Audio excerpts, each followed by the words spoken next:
topics and opinions expressed in the following show are solely those of the host and their guests and not those of W4CY Radio, its employees, or affiliates.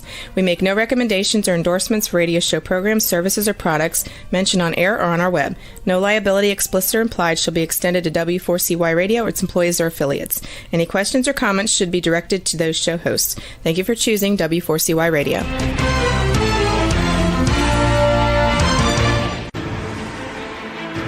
What's working on purpose anyway? Each week, we ponder the answer to this question.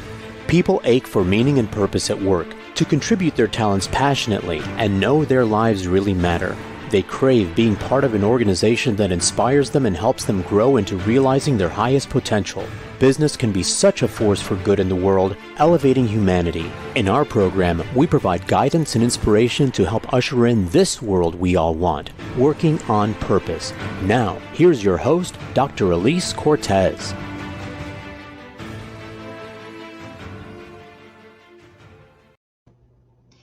Welcome back to the Working on Purpose program. Thanks for tuning in again this week. I'm your host, Dr. Elise Cortez, joining you live from Dallas, Texas, which is home base for me.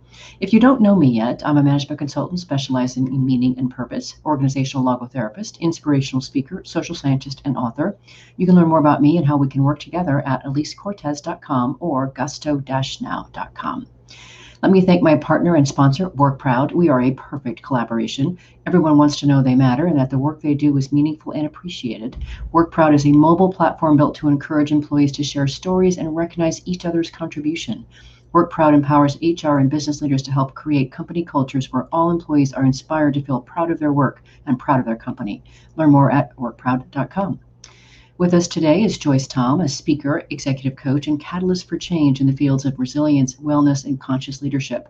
In Silicon Valley, she has led business and product innovations at Intuit, eBay, SRI International, and was CEO of a database infrastructure startup.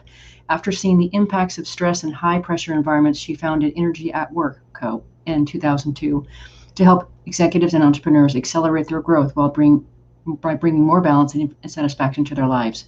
We'll be talking about the mindsets that are necessary toward purposeful living and working and their relationship to purpose, tools for the journey, and overcoming obstacles. She joins us today from the San Francisco area. Joyce, welcome to Working on Purpose. Hi, Elise. Thank you for the opportunity to be here with you and your audience today. It is so great. And, when we first were introduced, I was like, oh my gosh, we're two peas in a pod. We're so like-minded. So, but you, of course, like every single one of us on the planet, you have your own very unique niche and view on the matter that we're going to talk about today. And so I think first we have to talk a little bit about, as I introduced you, just where this work came from. So you spent, 20 some years in the Silicon Valley area and learned a few things along the way that pointed you to this work. So situate for us, why this work, why now? Sure. Well, I had a background in the corporate arena, and my focus was on helping to facilitate change in organizations. And that was great. And as I saw those changes evolve, I saw the toll that it took on people and organizations. And personally, I was doing a lot of other work on myself, with meditation, with somatic practices, with emotional intelligence work. And I thought, well, how can I be of the most service? So after a career in Silicon Valley, I decided I'm going to step away and start to offer other things that that might be helpful to all the people who are involved in innovation and technology and growth, to help make it easier for them, because I think that there's so many people who are inspired to make contributions in the world, and when they meet the challenges that inevitably happen, they want to be able to move along their journey easier, in a more easy way, in a more fluid way, in a more fulfilling way. And so that's what I decided to do with Energy at Work, was to help people in that in their endeavors.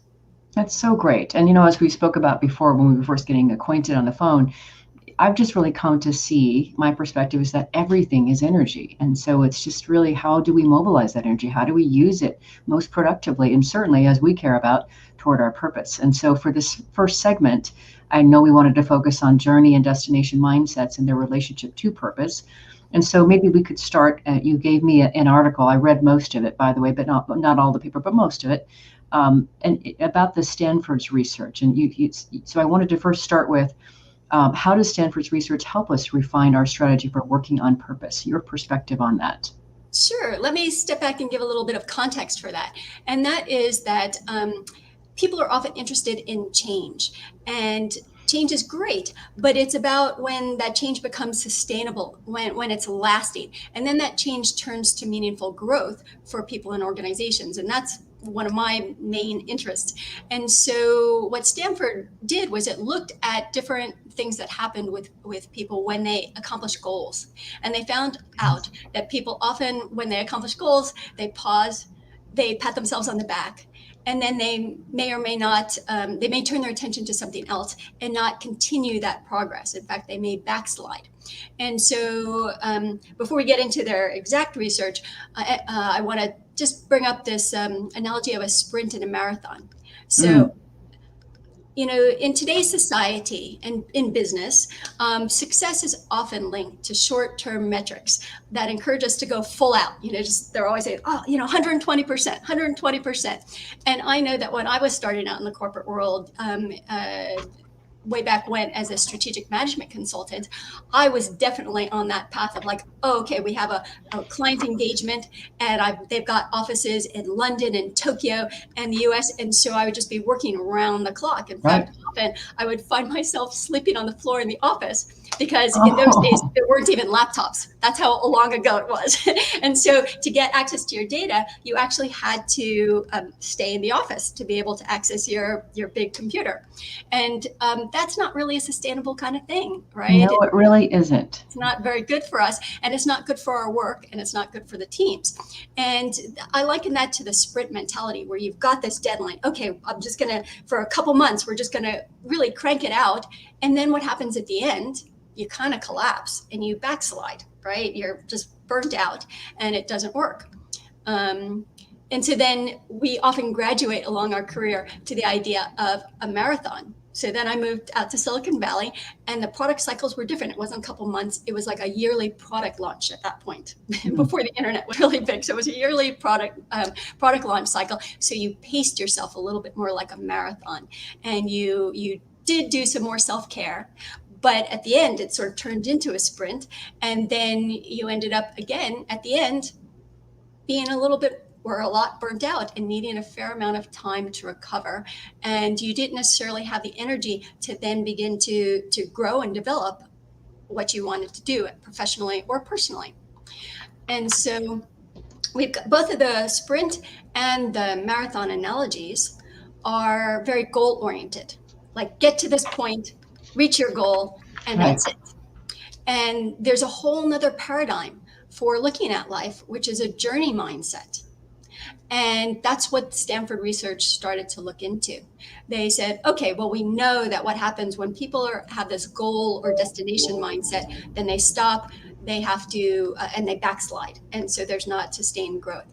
And what would make it different? So they decided to test something out.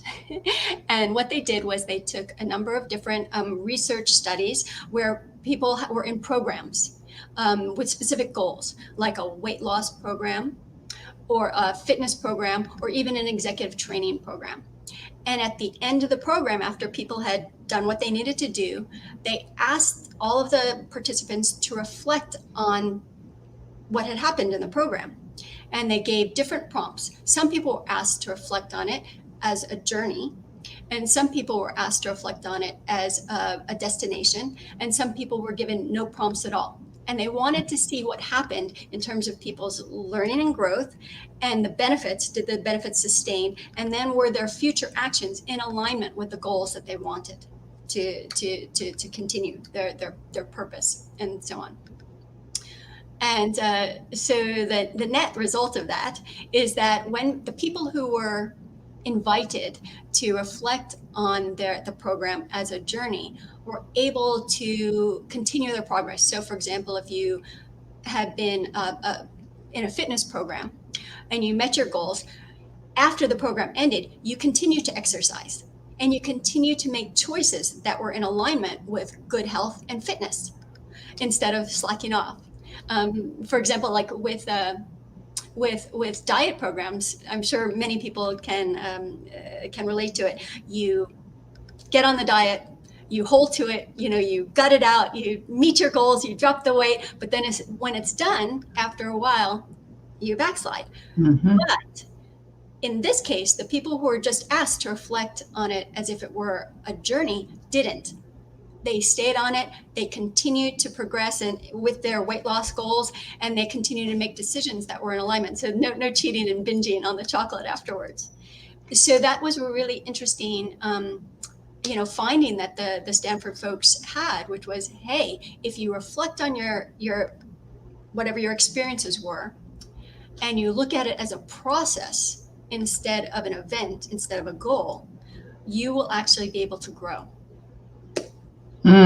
Okay, so I did read that. A couple of things that I really appreciated about that research. One, I love research, and two, I actually really appreciated that the authors and the researchers looked at various kinds of growth-related activities, and I thought that was actually stellar, and that they were able to find that similar thread.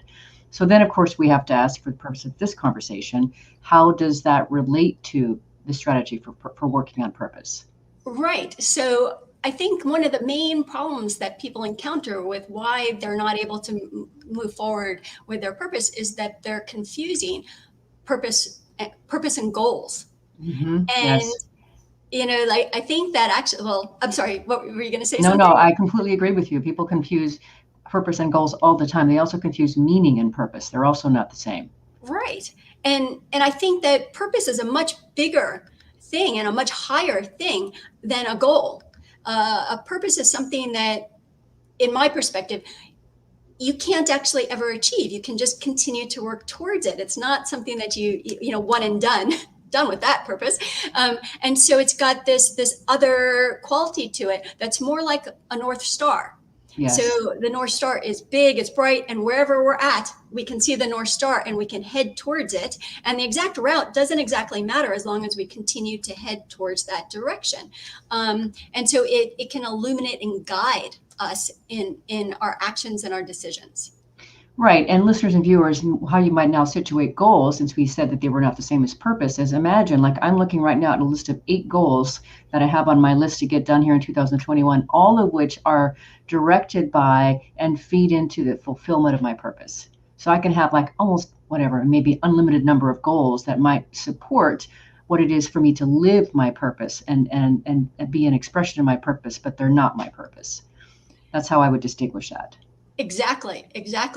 And I think what's kind of interesting is that the Eastern wisdom traditions, which I'm very interested in, really take this approach of purpose, which is linked to destiny and so on, as a birth to death kind of journey. So that's the language that they use, that it's a lifelong journey. It's not just episodic here and there. Let's just finish this goal. It really has this long quality. And when you step back and you look at purpose as this lifelong thing, then you really do. It changes your life in a different way. Oh my gosh, Joyce, I love this. That's how I see it for me, right? I do have I am touched a little bit by more of the Eastern wisdom traditions, not entirely just the Western, just because of my travel and what I'm interested in. And I'll tell you, for that anthology of women, I found 25 women from across the globe to share their stories of how they discovered their purpose and are now persevering mightily to live it. And the way that I set up the questions, unbeknownst at the time, sort of invited them to look at it more as a journey. And so a lot of us told our story, the ongoing unfoldment of how it was to become. It didn't just make sense in a moment. It wasn't just revealed to us in a moment. Ta-da, here it is, what you're supposed to be doing. But over the course of your life, you could see how it unfolded. And when you look at it that way and you see that it's continuing to unfold, we're still on that journey. We're still on that path. And then it's exciting to see, well, where else is it going to go? Where else is it going to take me? It's already really good now. That's so beautiful. What a wonderful experience for the folks who were there. And I'm sure it changed their lives. Many of them who contributed said that the experience of writing their life stories was cathartic. And by the way, listeners and viewers, I am now launching the men's anthology. So now we've collected the 25 women. I'm out trolling the globe for men who have discovered their purpose and want to share their story in this next anthology. So please do contact me at alisecortez.com and let me know if you want to talk about it and be considered, because it's the next thing that I'm doing. It's so exciting. It's so fun. So say more about this Taoist view of destiny and purpose, and how did you learn about that? Where does it speak to you? Yes, well, it's both. Like, it's Eastern, so it's Taoist and it's also Buddhist. There's similar traditions in some ways, not always. But this idea of, oh yes, this path that we trod throughout our life, and the important thing to do is to be able to see, are we on the path, or are we like just zigzagging away and losing momentum and being inefficient in the way that we go. So the idea is, how can we connect with that path? How do we know whether we're on it, whether we're deviating from it, and what happens when we as we grow and evolve, the path will shift a little bit. And so I've been interested in these sorts of approaches to life for 40, 50 years. And it just is amazing to me that it provides such guidance and reassurance and this bigger sense of comfort around, I don't have to get every little detail right now. I'm looking at the big picture of the journey over life. And if I'm heading in the right direction, that's good. It's fantastic. Oh, this is just a yummy conversation, Joyce. I'm so glad you agreed to join me. And let's grab our first break. Already it goes so fast. I'm your host, Dr. Elise Cortez. We've been on the air with Joyce Thom, a speaker, executive coach, and catalyst for change in the fields of resilience, wellness, and conscious leadership. We've been talking about and distinguishing journey versus destination mindsets. After the break, we're going to get into tools for the journey. Stay with us. We'll be right back.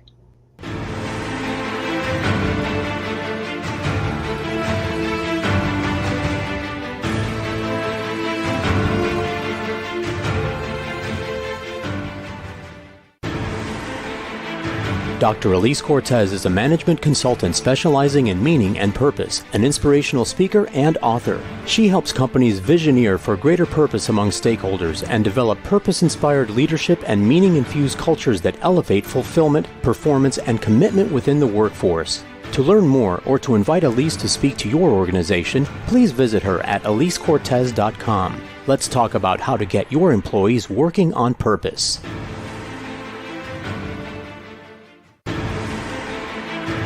This is Working on Purpose with Dr. Elise Cortez. To reach our program today or to open a conversation with Elise, send an email to Elise, A-L-I-S-E, at alisecortez.com. Now, back to Working on Purpose.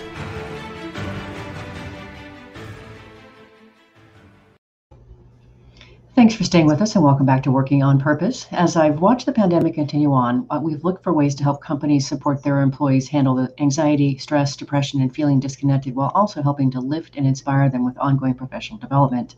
So we now offer a well-being webinar learning series called Grab Your Gusto, Vital Wellbeing from the Inside Out. You can learn more about it at alisecortez.com or send me an email to elise@alisecortez.com and I'll tell you about it.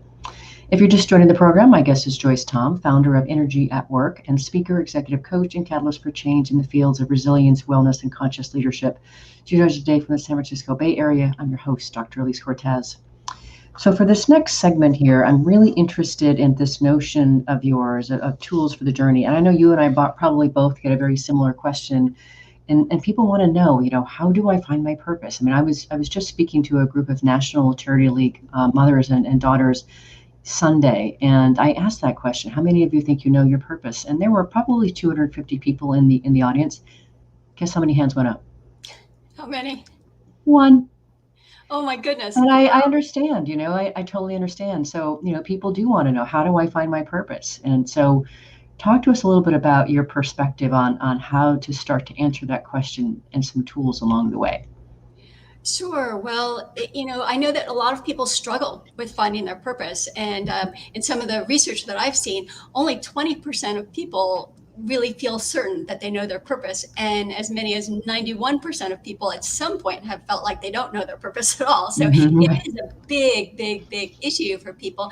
And one of the things I think people start with is they start trying to just figure it out, right? And they effort at it. When I think that one thing that could really be helpful as a tool is to step back and just work on self-awareness, the base level of self-awareness on all levels. I mean, intellectually, emotionally, physically, etc. Because without self-awareness, how can we connect deeply with our purpose? It seems to me to be the basic foundation of, we can come up with ideas about purpose, but is it our purpose? How can we know that unless we know ourselves? I have found that there is such a desperate hunger for people to really understand their purpose that many people just kind of declare one.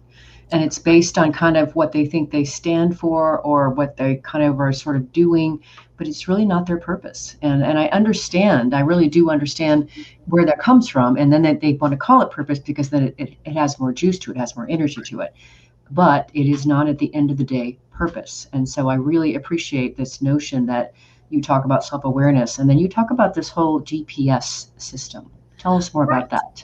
Well, so if we're using this metaphor of a journey, right, and we're here and we're trying to go towards in the direction of our North Star purpose, what's important with our GPS system, it has to know where we're starting from, right? If we don't know where we're starting from, then the GPS system doesn't really work very well.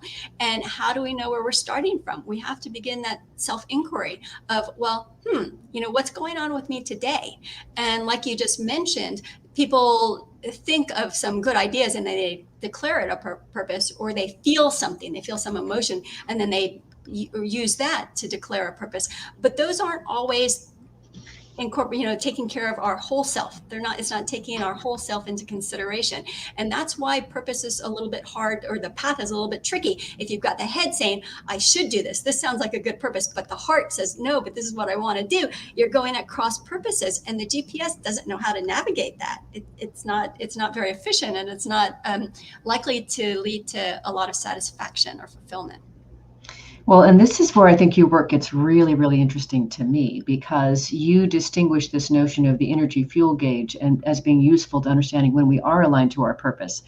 And I'll quickly say that I know that for me, as I've gone through my own journey of purpose and living it and expressing it and honoring it, when the closer I get to it, the more crazy intense my energy is. It's like, oh my gosh, where did that come from? Tell us more about this energy gauge.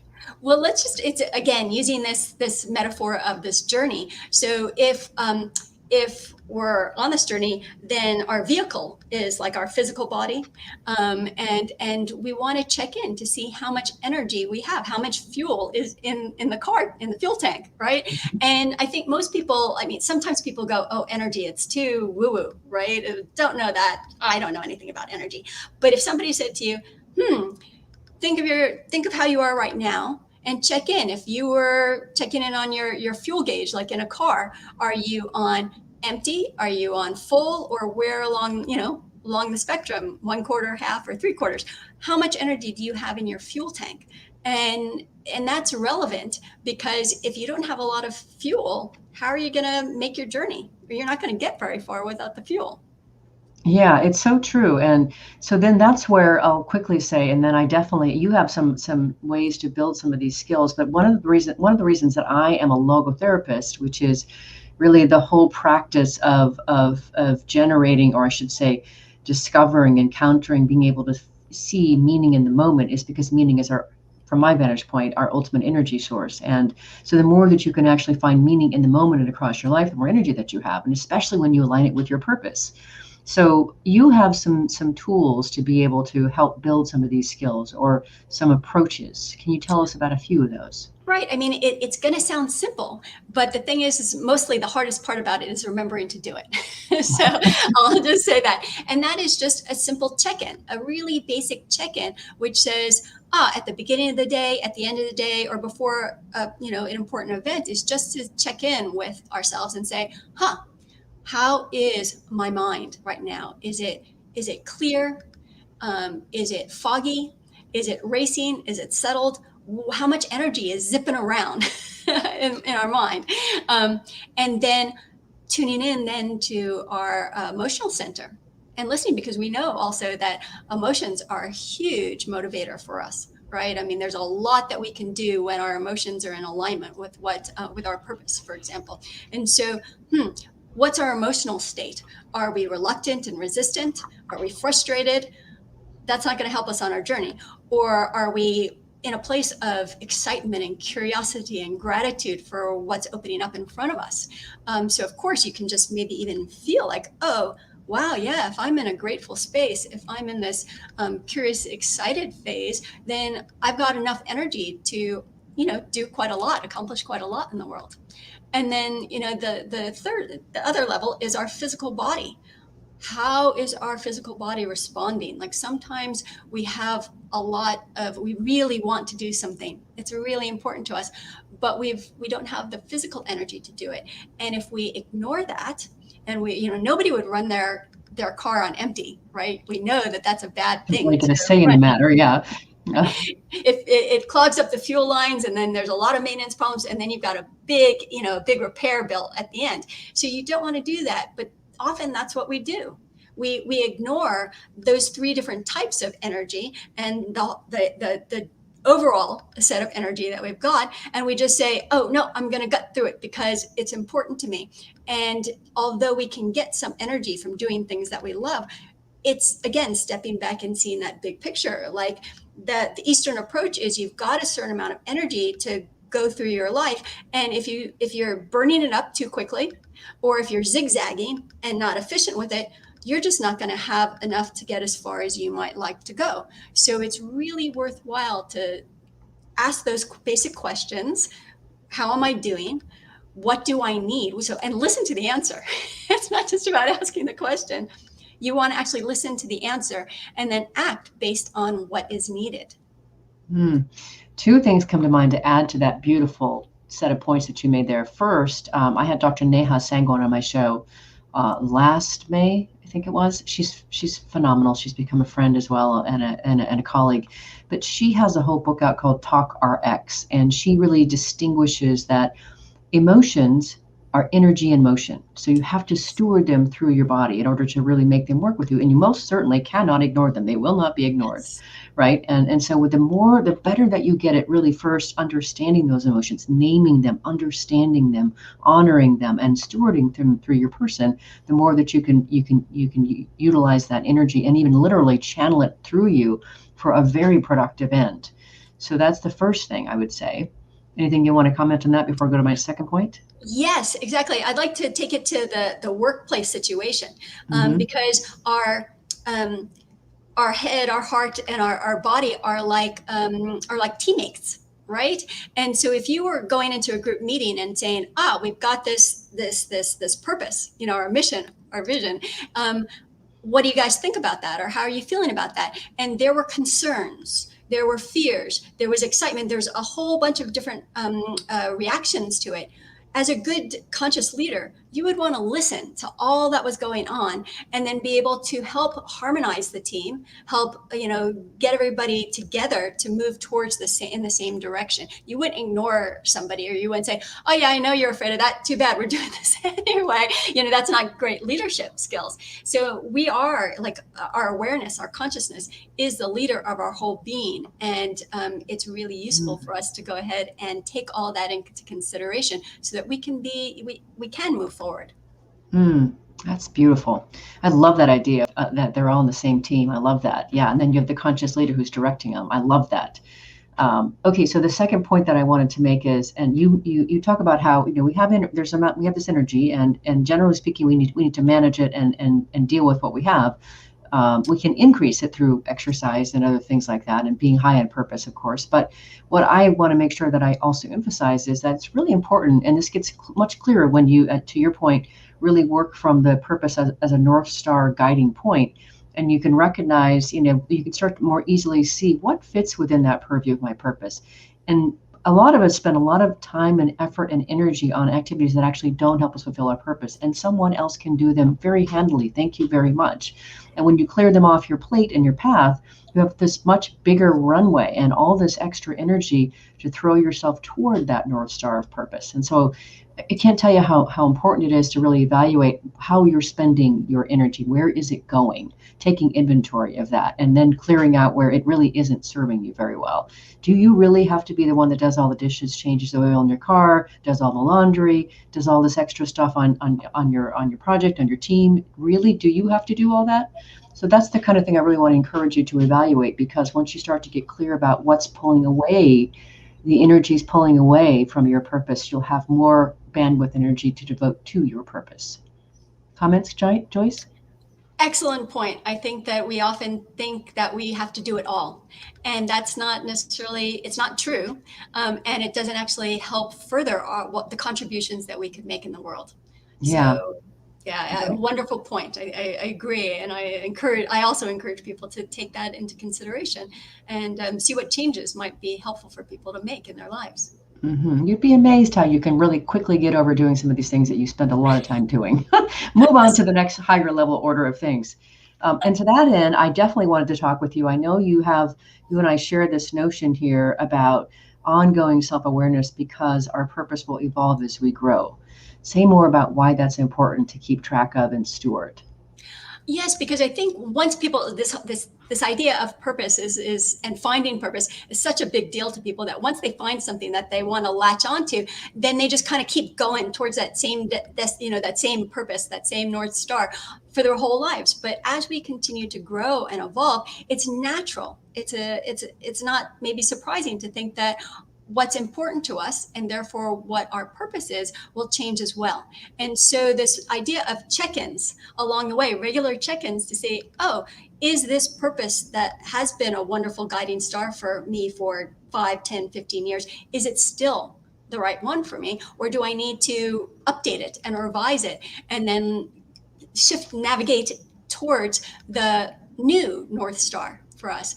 And I think some people, at some point in their life, they decide this is what I'm about, and then they just keep chugging along in that direction for the rest of their life. And then there's this divergence from who they are at the current time and where they're heading. So I think it's useful for our people to do that check-in and regularly see whether or not their North Star has changed a little bit. Well, and what I also tell you, listeners and viewers, is as you step on your path to purpose and really listen into that gentle whisper that's trying to get your attention and tell you which step to take next along that path, as you serve it, you really will continue to grow and expand. And that means your eyes and your ability to see things will change and sense things will change. It will evolve. And therefore, you'll see things newly that you didn't see before as opportunities and ways to serve. And then, of course, don't forget the world will continue to change along with you, also then serving up new opportunities and ways of being in the world. So, yeah, keeping a really close tab on you and how you and your purpose are connected and related to the world and serving the world is of critical importance. And by the way, it's fun. It's not just something you have to do. It's a fun thing to track and go. Let this thing carry you along the way.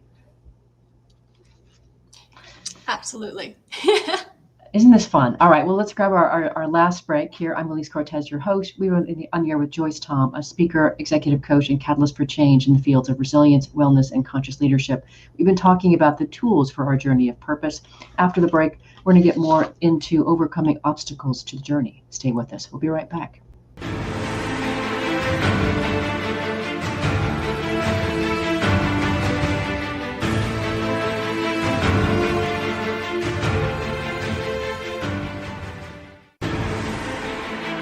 Dr. Alise Cortez is a management consultant specializing in meaning and purpose, an inspirational speaker and author. She helps companies visioneer for greater purpose among stakeholders and develop purpose-inspired leadership and meaning-infused cultures that elevate fulfillment, performance, and commitment within the workforce. To learn more or to invite Elise to speak to your organization, please visit her at alisecortez.com. Let's talk about how to get your employees working on purpose.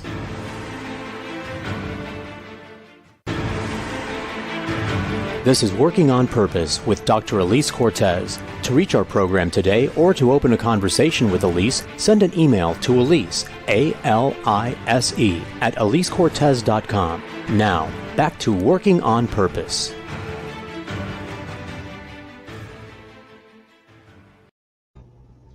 Thanks for staying with us and welcome back to Working on Purpose. I mentioned after the first break about the Grab Your Gusto Wellbeing podcast learning series. The content of this program is adapted from part 1 of my recently published book called Purpose Ignited, How Inspiring Leaders Ignite Passion and Elevate Cause, which is now available on Amazon. I wrote it to awaken readers to their passion and purpose and help transform them into inspirational leaders who enliven the workplace and elevate the contribution of business to all its stakeholders. So that's where the content came from. If you're just joining us, my guest today is from the San Francisco Bay Area, Joyce Thom, the founder of Energy at Work and speaker, executive coach, and catalyst for change. I'm your host, Dr. Elise Cortez. So for this last segment here, this is great, because people are going, well, oh, this sounds good, but, along the way, what am I gonna find? And I love your concept that you talk from this notion that we tend to believe that more is better, and then we keep pushing until burnout happens, which is certainly something that's happened for a lot of us in the pandemic, especially if we have a goal versus journey mindset. So tell us more about that, and why do we tend to do that? What's that all about? Well, I think it's natural, especially in this time and age and culture, that we think, especially if we're conflating a goal mindset with purpose, then the more goals we have and the more we accomplish them and we just tick them off, like Pokemon, things, then it's good, it's better, we're doing more. But actually, in that bigger grand scheme of things, it's not about how many little things, how many goals we accomplish. It's really whether or not it's in alignment with our purpose. And so people tend to, especially if they're not listening to themselves, they haven't developed those self-awareness or energy awareness skills, then we overdo and we burn out. And then if you look at the amount that we're able to contribute over our lifetime, we push, and then we burn out, and then we're not contributing very much after we've burned out. So it's not really, the optimal outcome. And so what's really going on there? It's this mindset thing. And then what people often tend to say is like, there's never enough time and I don't have enough energy to do what I want. But I think that's not actually the case then. And I think people are looking kind of in the wrong direction with that. Does that make sense to you? It does. In fact, I want to, this is a perfect time to mention this. I literally just freshly authored an article for my collaborator and partner WorkProud for their thought leadership site. And as I was digging around for what did I want to comment on, what's going on right now that I want to talk about. And I discovered a couple articles that said that fully 50% of the North American workplace plans to change jobs in 2021. After the pandemic, because there's a lot of reasons for that. They feel disconnected from their employer. They feel like they're not being valued and appreciated. And there's a restlessness that's just palpable, among many other things. But then when I dug deeper, I discovered this whole notion of the Great Resignation is what it's being called. And apparently it was predicted by a professor that this exact same thing would happen, that a majority of, or a lot of the population would go looking for new jobs once the pandemic kind of subsided. And so that absolutely speaks to burnout. That was the number one thing that was cited in these articles, was people are just burnt out, which totally speaks to the notion of energy and just what you were talking about. So employers, companies, leaders, this is really, really critically important to pay attention to recognize if your people really do feel this way. I want you to think about the ramifications of 50% of your people leaving in a year's time. The recruiting cost alone to replace those people is enormous. Now you got to train them, onboard them, bring them up to speed. They will not be at the same level of performance as those who vacated the positions before. So it's well worth doing something now to help your people address this mindset, this notion of burnout that Joyce is talking about. That's kind of where my mind went as you were talking. Sure. And so I work with corporations on resilience, right? Because resilience and burnout, like the more that you can help people develop skills that will help them be more resilient, the less burnout there is. But I wanted to talk, you brought up an interesting point, and I think that people are, again, not necessarily assigning the right causes and effects. So they've been unhappy, especially during the pandemic situation, and they don't feel very good. And they're thinking that, it's this job. If I switch jobs, it'll all be okay. But I think that it's not necessarily the job, though, of course, corporations and situations do vary. I think it's more this idea of thinking of this driving and this more and more and more. I've got to do more, or I feel so much pressure to do more. And then the burnout that's happening, and that they're going, if they keep the same mindset, then they're going to go ahead and take that to the next job, and they're going to experience the same thing there. So I think it's worthwhile to take a step back again and look at some of the underlying causes and what might be useful to help people overcome these obstacles that they feel are preventing them from having a happy, fulfilled, purposeful life. Yeah, and I couldn't agree more. And that's one of the reasons I want to bring this up, is that individuals within the company can do this work for themselves. And then, of course, let's meet in the middle and get leaders and companies to also ask, how are you doing? What can I do to help? And how are you feeling, et cetera. And one of the things that you talk about, which I completely agree with, is the role of how stress limits our perspective. And then we've got this narrow tunnel vision. So tell us more about how does that factor in as an obstacle here? Right. So stress does, the neuroscience does say, that when we're stressed out, our vision, both our physical vision and our metaphorical vision, just narrows. And so we just are like hamsters on the wheel. We just start, okay, there's the goal. I've got to make my deadline by Friday. I've got to do this next thing and the next thing and this next thing and the next thing. And of course that stresses our system out, and we burn a lot of energy that way that's not needed. And so there's that issue of like, that's so wasteful for our life force energy. And how can we approach getting work done without all that stress? And then the other thing is that when we have this narrow vision, we're not connected with our purpose, because our purpose is this big vision.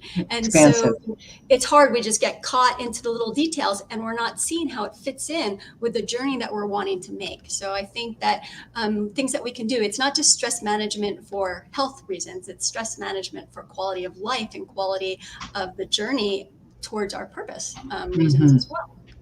And back to Joyce's points about the importance of self-awareness, you can start to recognize that you're probably governed by a stress mindset when you start saying things like, I gotta, I have to, and I can't, right? So just pay attention to how often those things come out of your mouth, because they're probably connected to something that you perceive as stressful. So one of the other things that you also do, I love working with metaphors, and you have an energy metaphor of using working capital versus reserves. What's that?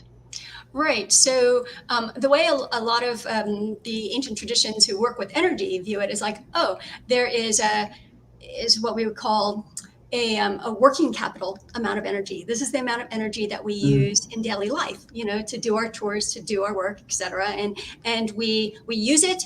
And then we replenish it, and we replenish it with the typical things that you would consider self-care, like good sleep, good food, exercise, etc.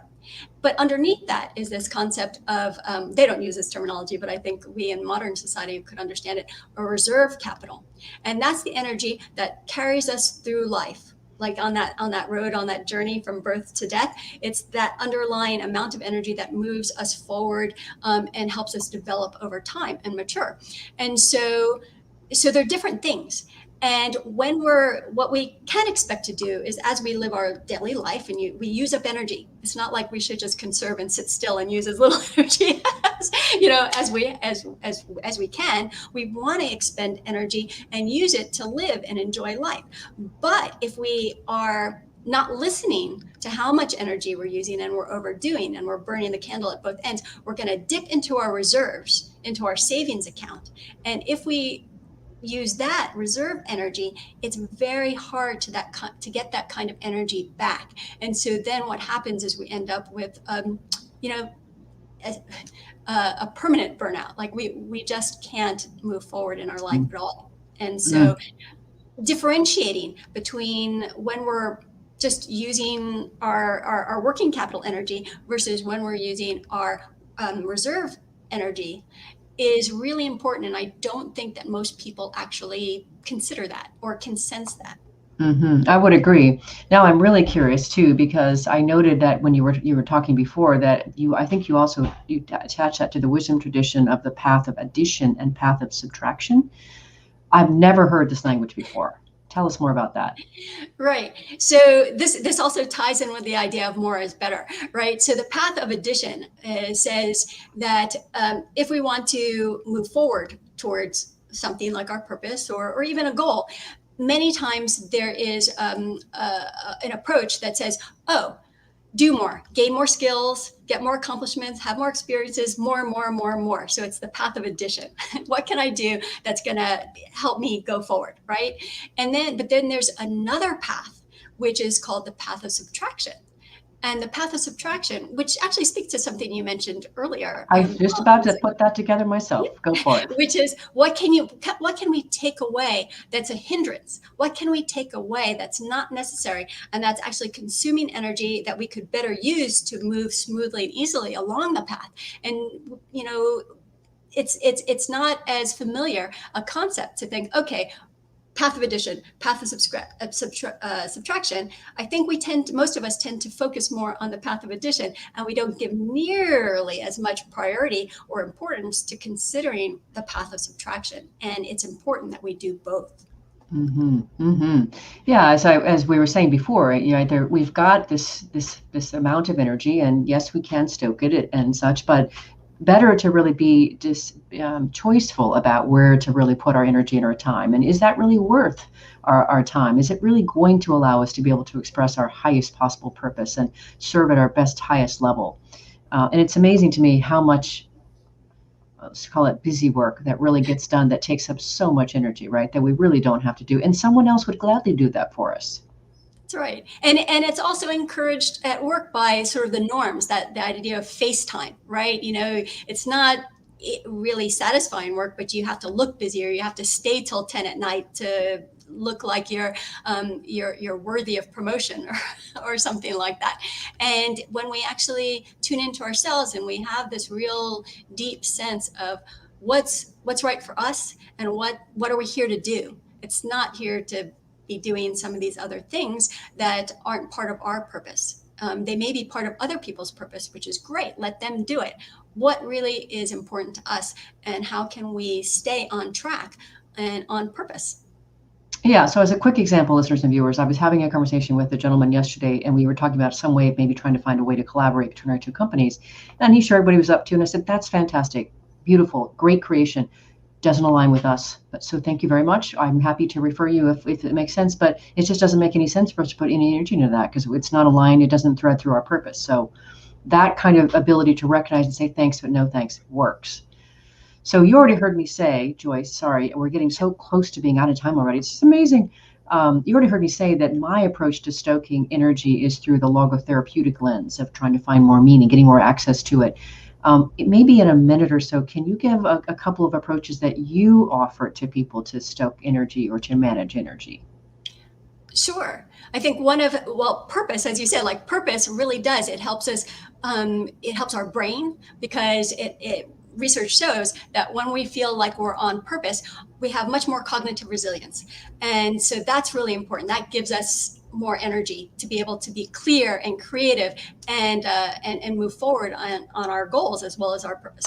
And then also, when we're on purpose, we don't have as much cortisol. So that stress that drains us also drops away as well. And so that is a great way to gain purpose. So it's sort of this loop that happens, that, if we're on purpose, we get more energy. And when we have more energy, we can be more on purpose. So I think that those are really important things to help generate energy. And then, of course, many people have heard that the positive emotions, like focusing on gratitude, is an amazing and really quick way to generate a lot of energy. So there's a lot of these different easy, simple approaches, but maybe people haven't put it together to say, if I do this practice, it will help me fuel my purpose. They might just think, it feels good, but no, it's more than that. It will actually contribute to your leading a more meaningful and satisfying life. Beautiful.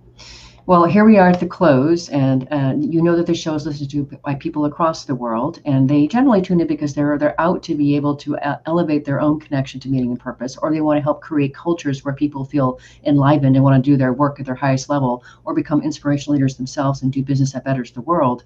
What would you like to leave our listeners with today? Yes. So I think that this idea of the sustainable change leading to growth is super important. And if we want that, then we need to take a moment to reflect on what's gone before and put it in the context of a process or a journey, so that we can go ahead and build on that foundation and move forward. And then to think about purpose as that bigger than a goal, that North Star that will guide us throughout our life and guide our decisions and actions. And then the last couple things are self-awareness is key. You can't go wrong by developing your own self-awareness and your own beginning to understand energy system. So the self-awareness of our parts, including our energy system, is super useful for purpose-driven and conscious leaders. And then just checking in on that, don't underestimate the amount of energy that we need to be successful with our purpose. So foster that, nourish that, and that will help you going forward. Joyce, what a beautiful contribution for our listeners and viewers. Thank you so much for being my guest on Working on Purpose.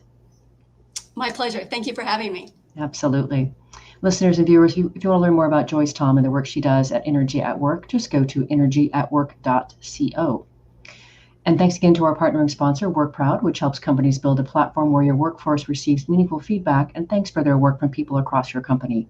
Last week, if you missed the live show, you can always catch it via recorded podcast. We were on air with Jared Pope, the CEO of WorkShield, talking about the current workplace issues facing many companies, some of the various ways harassment takes place, which will likely surprise you, and what companies can do to create a safe culture that reduces harassment and discrimination.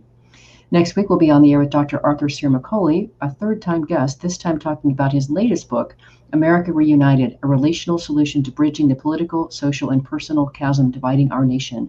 See you there. Remember that work is at least a third of our life, so let's work on purpose. We hope you've enjoyed this week's program. Be sure to tune into Working on Purpose, featuring your host, Dr. Elise Cortez, each week on W4CY. Together, we'll create a world where business operates conscientiously, leadership inspires impassioned performance, and employees are fulfilled in work that provides the meaning and purpose they crave. See you there. Let's work on purpose.